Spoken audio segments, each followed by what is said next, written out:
नमस्कार दोस्तों, आज मैं आपको सुनाऊंगा ऊंट और जेब्रा की कहानी। एक जंगल में एक ऊंट रहा करता था। वह बहुत मिलनसार और दयालु स्वभाव का था। उसकी सभी जानवरों से अच्छी दोस्ती थी। वह सबसे मिलकर प्रेम पूर्वक रहता था। एक दिन उस जंगल में एक जेब्रा आया। ऊंट जेब्रा से दोस्ती करने उसके पास गया।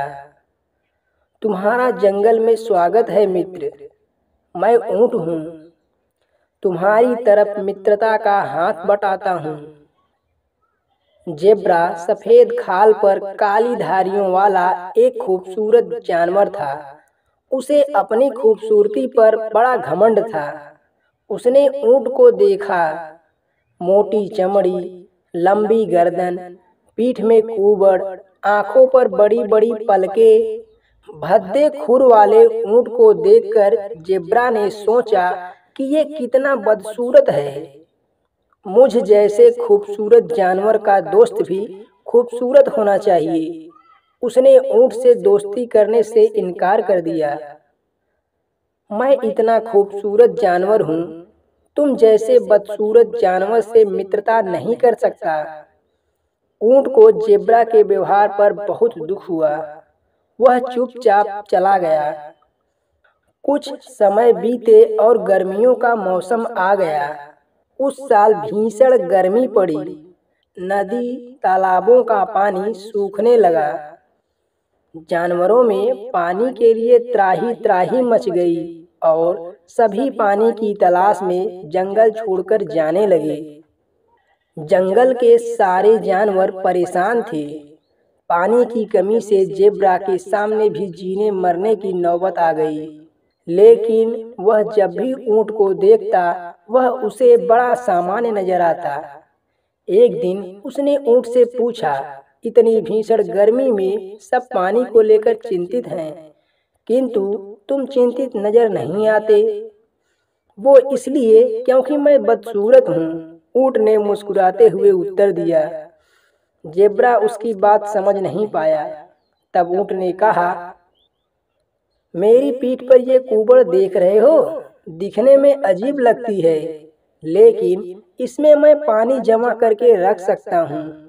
इसके कारण मुझे कई कई दिनों तक पानी की कमी नहीं होती और मैं बड़े आराम से बिना पानी के लंबे समय तक रह सकता हूँ। मैं मरुद्यान को भी बड़ी आसानी से सूंघकर खोज सकता हूँ। चलो तुम्हें वहाँ ले चलूँ। वहाँ तुम्हें प्यासा नहीं मरना पड़ेगा। जेब्रा ऊंट के साथ जाने लगा। कड़ी धूप थी। जेब्रा का हाल बेहाल होने लगा। तब ऊंट ने उसे अपने विशाल शरीर की आड़ में चलने को कहा। जेब्रा को धूप से कुछ राहत मिली। दोनों आगे बढ़े तो एक रेतीला मरुस्थल पड़ा। वहां रेत की आंधियां चलने लगी। ऊंट ने बताया, अपनी बड़ी बड़ी पलकों के कारण मैं ऐसी रेतीली आंधी तूफानों को आसानी से झेल सकता हूँ। मेरी चमड़ी भी मोटी है, जो मुझे धूप और आंधी तूफान से बचाती है। वे कुछ दूर और आगे बढ़े तो गर्म रेत के कारण जेब्रा के पैर जलने लगे। ऊंट को बड़े आराम से गर्म तपती रेत पर चलते हुए देखकर उसने पूछा, तुम गर्म रेत पर कैसे चल पा रहे हो? ऊंट ने कहा, ये भद्दे खुर देख रहे हो, ये मुझे गर्म रेत पर चलने में सहायता करते हैं। तुम्हारे पैर जल रहे होंगे, आओ तुम्हें अपने पीठ पर बिठा लूं। ऊंट ने जेब्रा को अपनी पीठ पर बिठा लिया और मरुद्यान की ओर चल पड़ा। वहां पहुंचकर ऊंट ने जेब्रा को पीठ से उतारा और कहा, ये जगह पानी से भरपूर है, तुम यहाँ आराम से रह सकते हो।